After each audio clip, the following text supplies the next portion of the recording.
Syana binti Muhammad Meki. Saya menerangkan tentang perlembagaan. Perlembagaan merupakan prinsip-prinsip asas yang menentukan cara sesebuah negeri itu diasaskan dan diperintah, seperti yang termaksud dalam undang-undang adat atau peraturan yang lazim dipakai.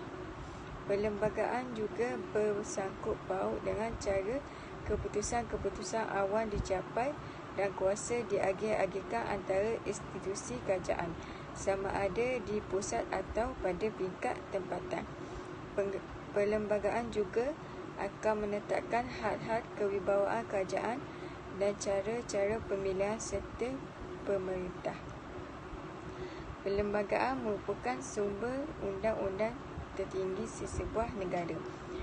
Kewujudannya adalah untuk menyelaraskan pemerintahan sesebuah negara. Selain itu, perlembagaan juga berperanan sebagai garis panduan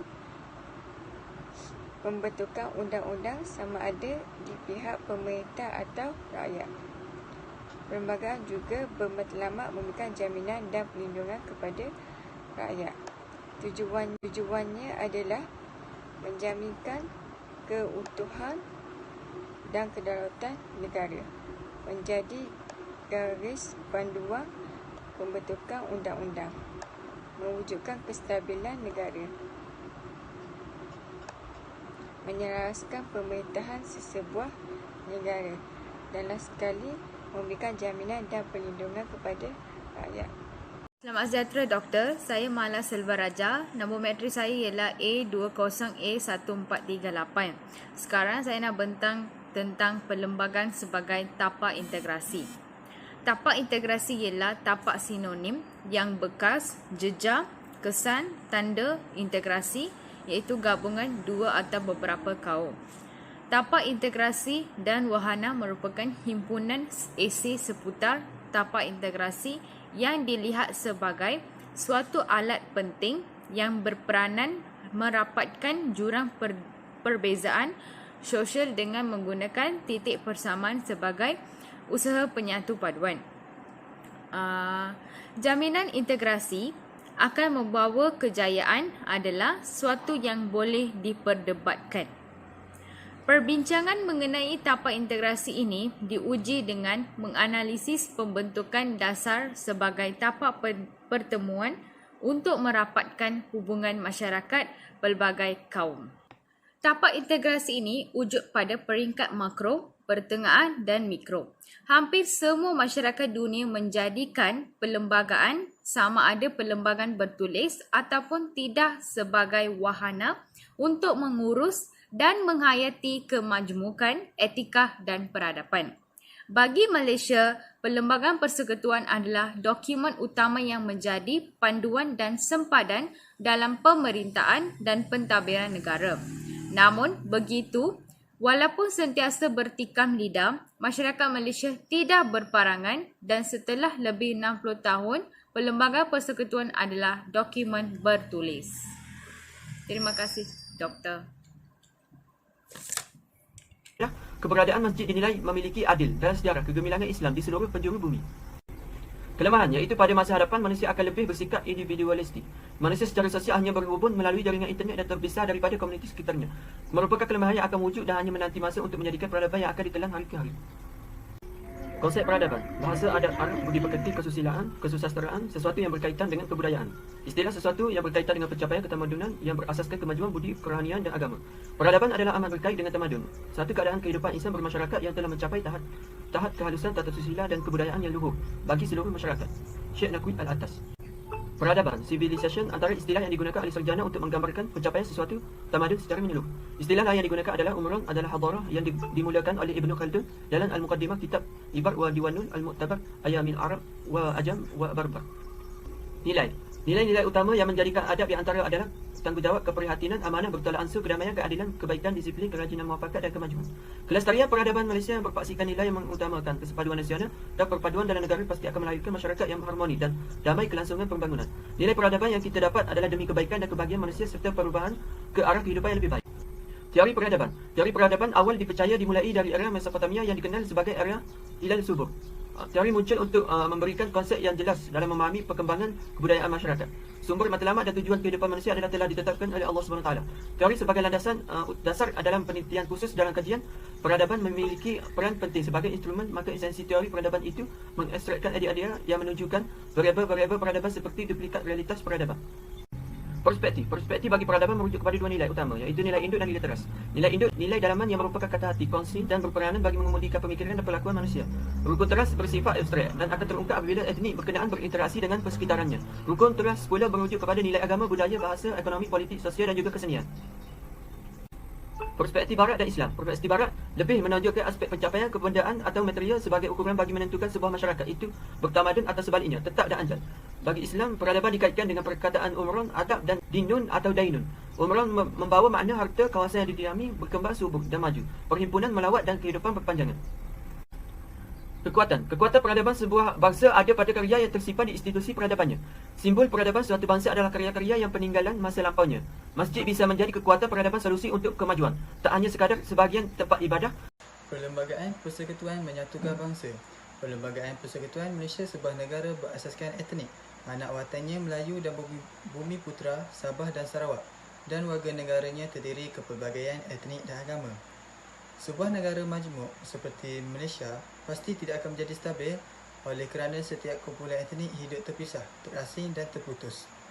Wujudnya kepelbagaian bangsa, rakyat masih berbangga dengan identiti etnik masing-masing, berteraskan ruang sivik dan semakin melebar dengan mengutamakan kestabilan, kemajuan dan yang lain-lain. Keharmonian ini telah menstabilkan negara hingga kemajuan negara terjamin. Prinsip pembinaan negara bangsa bukan asimilasi tetapi integrasi.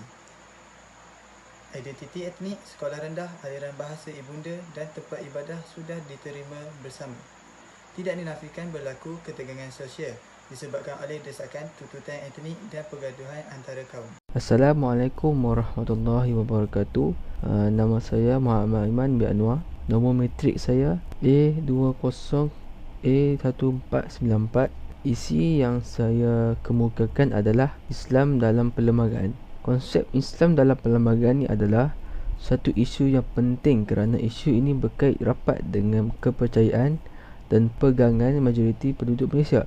Isu ini juga merupakan isu yang sensitif kerana orang Melayu merasakan bahawa agama tidak dapat dipisahkan daripada kehidupan seharian mereka. Berdasarkan nilai yang didapati dalam perlembagaan Islam, yang dimaksudkan itu lebih kepada perkara yang boleh dilakukan, tidak boleh dilakukan secara pentadbiran. Islam dalam perlembagaan dari sudut perspektif adalah perhubungan etnik di Malaysia, terutamanya untuk melihat apakah Malaysia masih memerlukan peruntukan ini dan tidak untuk bergerak menuju sebagai sebuah negara yang maju dalam era globalisasi masa kini. Teorinya ialah perbincangan mengenai artikel ini dalam jurusan kepada peruntukan dan yang terdapat dalam perlembagaan Persekutuan Malaysia yang berkaitan dengan Islam seperti agama persekutuan, hak kebebasan beragama, kebenaran menggunakan wang awam untuk tujuan Islam, kedudukan mahkamah syariah dalam sistem perundangan, pengecualian undang-undang Islam daripada undang-undang darurat. Turut dibincangkan juga mengenai status Malaysia sebagai sebuah negara Islam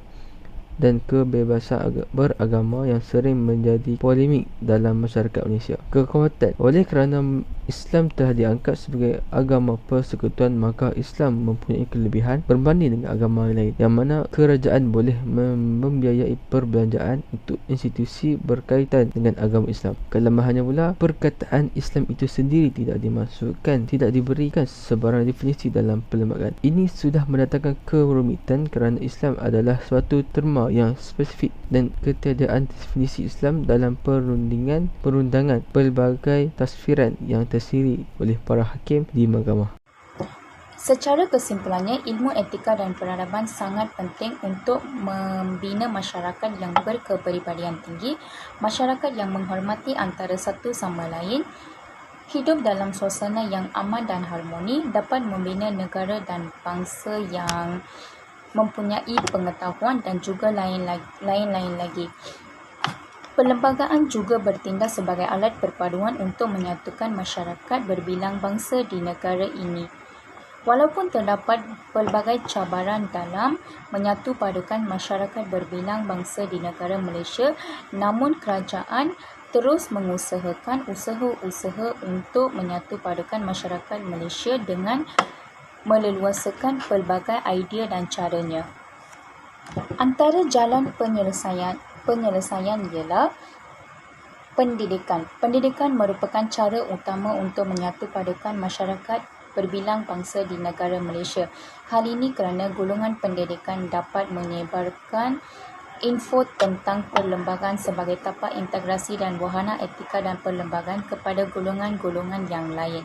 Selain itu, penggunaan media massa secara berleluasa juga dapat menyedarkan masyarakat Malaysia tentang betapa pentingnya etika dan peradaban dalam kehidupan seharian.